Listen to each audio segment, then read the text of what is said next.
بسم الله الرحمن الرحيم. السلام عليكم ورحمة الله وبركاته أخواني الكرام. كما وعدتكم اليوم سأتكلم عن نظرية الأجيال الثلاثة وإصلاح فكرنا المعاصر. نحن نعاني من 4 مشاكل أساسية في قضية الفكر المعاصر، سواء كان عربيا أو قوميا أو حتى إسلاميا. أول مشكلة نعانيه هي مسألة الجمود على رأي واحد، وأنه يكون هو الصواب المطلق وغيره من آراء كلها خاطئة، وهذا ينطبق على كثير من المدارس. خلونا من المشايخ ومن المفكرين، الآن حتى الذين يدعون الانفتاح مثل عدنان إبراهيم أو شحرور هم أيضا عندهم قول واحد هو الصواب وغيره كله خطأ. المشكلة الثانية هي القولة بالعلمية. أنت الآن كل ما تدخل مجال علمي، سواء في البلاغة سواء في الأصول سواء في الفقه أو في أي علم آخر، تجده قالبا جاهزا، والعالم يكون فيه هو من يستطيع أنه يأخذ هذا العلم ويحفظه في رأسه ويسمعه لمن يطلب منه. أما الاستنباط والتغيير وكذا لا يوجد. فالعلم صار عبارة عن قالب، سواء عن طريقة الشرح والحواشي مثلا والتقريرات، أو عن طريق الأكدمة أو التاريخانية والتراثوية. الإشكالية الثالثة هي وقوف الاجتهاد، وكلما أتينا بقول جديد واجتهاد جديد قيل لنا من سبقك بهذا القول، سواء في اللغة أو في الفقه وغيره. هذا طبعا يؤدي إلى التخلف، لأن معنى ذلك أن العقل الإسلامي خصوصا وقف منذ قرون وما اشتغل. كلما تريد أن تقول قول يجب أن تتبع قولا سابقا. هذا طبعا من أكبر أسباب تخلف الأمة، لأنه العقل لا يعمل، وكل شيء موجود في الماضي ومقولب وجاهز، عليك أن تأخذ وتضع فقط هكذا. آخر هذه المشاكل، وهي بسبب أيضا الأكدمة والقولبة وغيرها، أنه تجد دكتور مثلا وغيره، هو انفصال العلم عن العمل. خرج عندنا دكتور لكن في الشريعة الإسلامية أو في الفقه، لكنه بالمقابل أيضا زنديق. شو المشكلة؟ لأنه هو دكتور يستطيع أن يرتب المعلومات فقط، ويستطيع أن يدرسها أيضا كذلك ويشرحها للطلاب ويلخصها، ولكن لا يعني أنه هو متمكن من العلم ذاته وممتزج فيه امتزاج كامل. هذه مقدمة عن أبرز إشكاليات فكرنا المعاصر، وهذه أنا كنت أفكر فيها دائما، منذ بداية قراءتي كنت أفكر لماذا هذه الأمور تحدث؟ لماذا كل إنسان عنده قول واحد فقط لا يتغير؟ طبعا محمد إقبال رحمه الله لخص هذه الأفكار كلها في أبيات شعرية جميلة أعطيها لكم الآن.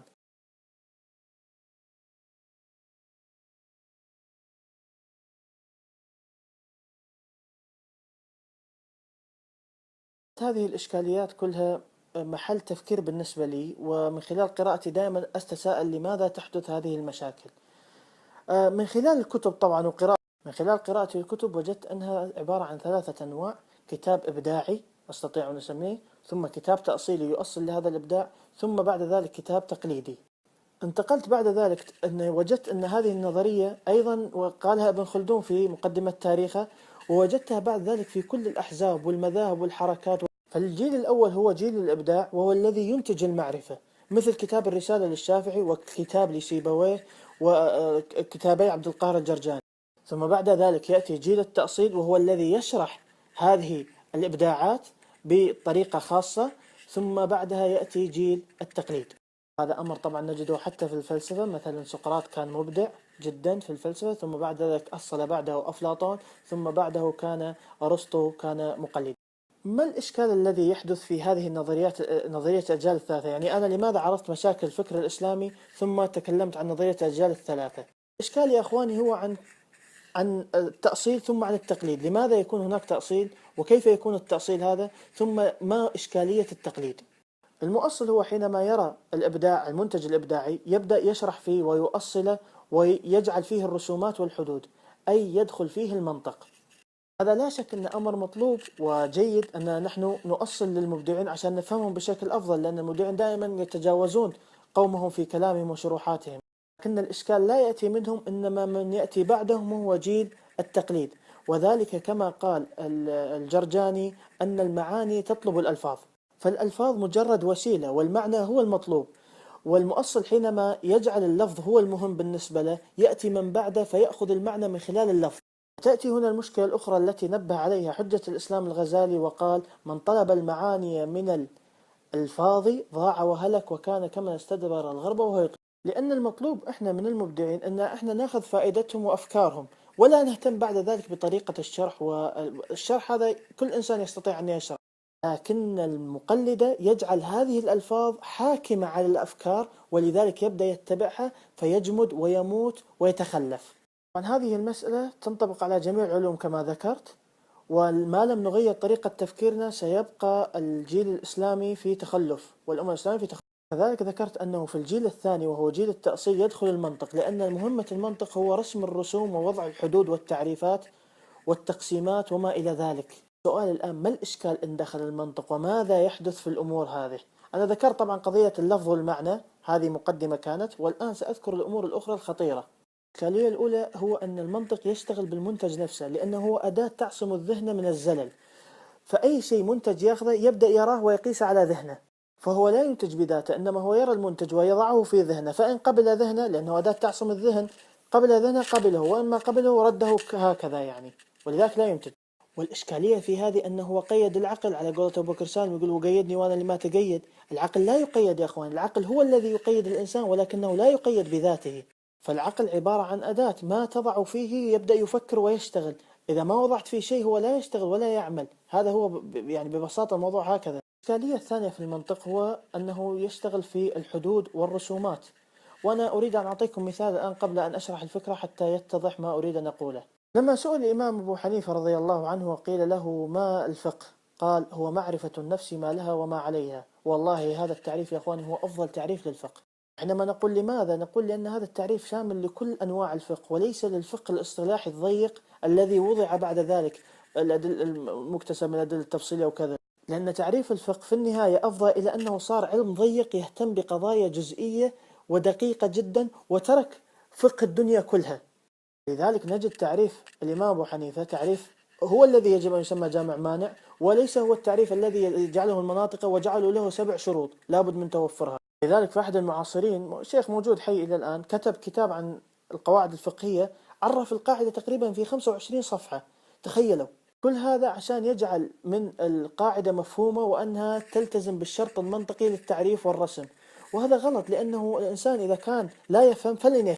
إنما كان تعريف الإمام أبو حنيفة للفقه هو الشامل والواسع والصحيح، والذي يطابق ما كان عليه السلف سواء في الكتاب أو في السنة أو عند الصحابة. هذه مشكلة التعريفات المنطقية، أنها هي جامدة وصورية، وكذلك أيضا تفصيلية بشكل لفظي تشغل المسلم بالألفاظ فقط.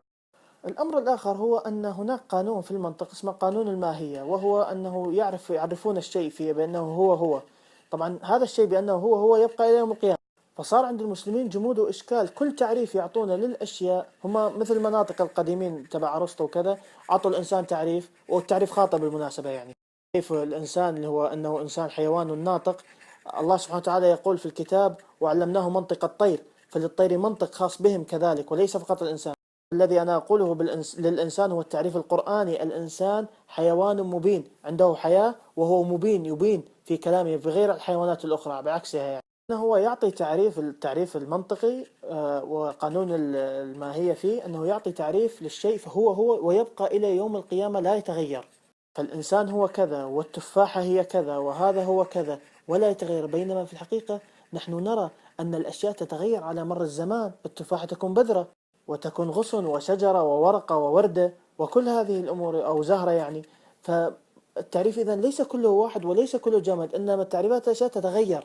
سيطرة التفكير المطلق هذه عند الناس في تعريفاتهم الأشياء جعلتهم يفهمون الأمور من حولهم فهم مطلق، وليس فهم نسبي. يا أخواني، الأمور كلها من بينها نسبية. مطلق فقط هو الله سبحانه وتعالى، والله سبحانه وتعالى هو الذي يحيط بالأشياء علما، ولذلك يحكم فيها حكم مطلق. نحن يستحيل أن نحيط بالأمور علما، ولذلك لا نطلق أبدا. هذا دخل حتى في النقد الأدبي على سبيل المثال، لما قال الشاعر: فيك مني ومن الناس ومن كل موجود وموعود تؤام. العقاد قال هذا الشعر، نقده مثلا بعض النقاد: تقول كل هنا، والكل هذه تفيد العموم المطلق، بالتالي أنت تتغزل بزوجتك حتى بعزكم الله بالنجاسات وبالبق وبالباعوض وما إلى ذلك. فرد عليهم سيد قطب وقال: يا جماعة، هذا فهمكم خاطئ، لأنه الشاعر الآن يتغزل، فيستحيل أنك أنت تفهم يا أيها العربي بهذه النجاسات عن هذه النجاسات. فنعم، كل مثلا أداة تفيد العموم والإطلاق، ولكن ليست الإطلاق المطلق اللي هو 100%، إنما 80% 90%، وهكذا الأمور نسبية تكون فيها. الأمر الرابع وهو مهم، هو البعد عن الواقع وعن سنن الله في الآفاق والأنفس، والاهتمام فقط بما هو في الذهن. وكما أشرت من قبل لهذه النقطة، فإن المنطقي كيف يشتغل ذهنه؟ هو أنه يأتي بأي قول سواء في أي مجال يا أخواني يأتي فيه، ثم يقيسه بعقله، فإن كان صوابا جعله صوابا، وإن كان خطأ جعله خطأ. الصواب والخطأ هو ليس في العقل، الصواب والخطأ هو في الواقع، في الحقيقة الخارجية يسمونها، أو في سنن الآيات والآفاق. هناك هو الصواب. مهمة العقل هو أن يصنع فرضيات ويجتهد ويفكر، فإن وجد الواقع يثبت ذلك كان صواب، وإن أثبت خطأه كان خطأ. هذه مسألة مهمة ترى. هذا طبعا هو ما أدى بالعلماء وبكثير من المسلمين إلى اعتزال الواقع والاهتمام فقط بالقراءة والكتب، وكأنه سيغير العالم من خلال جلسته بين كتبه. السلبية الخامسة في دخول المنطق للعلوم الإسلامية أو غيرها يعني، هو أن يجعلها صورية. فالمنطق هو اسم المنطق الصوري، يهتم بالصورة والشكل. أضرب لكم هنا مثال ليتضح الأمر في النحو على سبيل المثال. يعرفون القدامى الاسم بأنه ما دل على شيء في نفسه، والفعل يعرفونه، والفعل هو ما كان دالا على نفسه واقترن بزمن، هذا هو الفعل. والعربي كان يفرق بين الاسم والفعل من خلال فهمه للألفاظ نفسها. إنما حينما دخل المنطق وجاء رسم الصور وجعل الفعل له صورة والاسم له صورة، جاءت علامات الاسم والفعل الأخرى. صار يهتم بالشكل، يقول لك الاسم ينون أو يجر أو كذا، والفعل يبدأ بكذا وينتهي بكذا. صارت القضايا قضايا صورية، وصرنا نحن العرب ندرسه بهذا الشكل. صرنا نحن كأننا عاجم، يعني كأننا صرنا عاجم. والمنطق ينفع ربما العاجم لكنه لا ينفع العرب، لأن العرب هم المفروض سليقتهم تكون قوية بذاتها. من أبواب المنطق هو الجدل والمناقشة، وباب هذا فيه لأنه أبدعهم في هذا المجال. طبعا الجدل والخطابة كلها من أبواب المنطق تدخل. في الإسلام طبعا نهينا عن هذا الجدل، ولذلك لما دخل الجدل في العلوم الإسلامية أفسدها كلها. ويقول في ذلك فريد الأنصاري كلام مهم عنها في مجال العقائد طبعا. وبعد ذلك ما يحدث في دخول المنطق للعلوم هو أنه يقولبها ويجعلها قوالب جاهزة للأخذ والتنفيذ والتطبيق. لا شك أن المؤصل نفسه راح يكون فاهم فكر المبدع ويكون يستطيع أن يقلده، لكن الإشكال كما قلنا في من يأتي بعده ويأخذ هذا القالب جاهز. الجيل الثالث الذي يأتي ويأخذ القضايا جاهزة مجهزة لن يهتم فيها ولن يستطيع أن يفهمها، وسيعبد فيها ذات الألفاظ، وهنا تكون مشكلة. بمجرد أن يكون العلم عبارة عن قالب جاهز تموت فيه الروح، لأنه يعني ما يكون فيه تعب وشقاء في فهم كلام مبدع وإبداع نفسه. أيضا حينما يتقولب العلم سيكون يموت فيه المقاصدية والروحية أو الذوقية، لأنه سيكون قالب جامد تأخذه هكذا. هذا يا أخواني أكثر ما نراه في الوقت الحاضر في المناهج الأكاديمية. المنهج الأكاديمي الآن حينما الإنسان يدرسه ويكون هو شاطر بمعنى أنه يحفظ، يكون هو دكتور في السياسة ويكون من أجهل الجاهلين في السياسة والتطبيق السياسي، وقد يكون كذلك دكتور في الأدب وهو أجهل الجاهلين في الأدب، وكذلك في الفقه وهلم جرة. ما سبب ذلك؟ هو أن الأدب والفقه والسياسة وغيرها من العلوم صارت جاهزة هكذا، تأتي تأخذها أنت تحفظها تكون فيها عالم، ما تحفظها تكون فاشل. آخر هذه السلبيات وهي أخطرها ثنائية التفكير وسيطرة ثنائية التفكير في العقل الإنساني. وهذا جاء من قانونين من قوانين المنطق، وهو قانون عدم التضاد أو عدم التناقض، وقانون الوسط المرفوع. هذه القوانين تجعل الأمور ثنائية، إما أبيض وإما أسود، وتجعل إما مثلا الكتاب قبل أم السنة قبل، وهكذا تفصل وليس تفكير وحدوي. وتكثر هنا الأسئلة الغبية عند الناس: هل الإنسان مسير أم مخير؟ وهكذا تجد يعني هل قبل هذا أو هل العقل ولا النقل؟ هذه طبعا كلها خاطئة، لأنها الأمور هذه كلها لا يوجد بينها تناقض، والتناقض أصلا هذا غير صحيح، لأن الأمور الأشياء كلها عبارة عن درجات. لا يوجد في الكون أبيض وأسود، وإنما هناك عبارة عن درجات بين الأبيض والأسود، ألوان متعددة، وكذلك بين الطويل والقصير. لا يوجد طويل وقصير مطلق أو قصير مطلق، إنما الأمور عبارة عن درجات في غالبيتها. في أشياء متناقضة نعم صحيح، لكن أيضا الليل والنهار، الإيمان والكفر، كلها هذه ليست متقابلات هكذا. لا يوجد بارد وحار، إنما درجات حرارة مختلفة، وهكذا. القانون الثنائي هذا يا إخواني اللي هو التناقض أو هذا أفسد التفكير الإسلامي فساد كبير.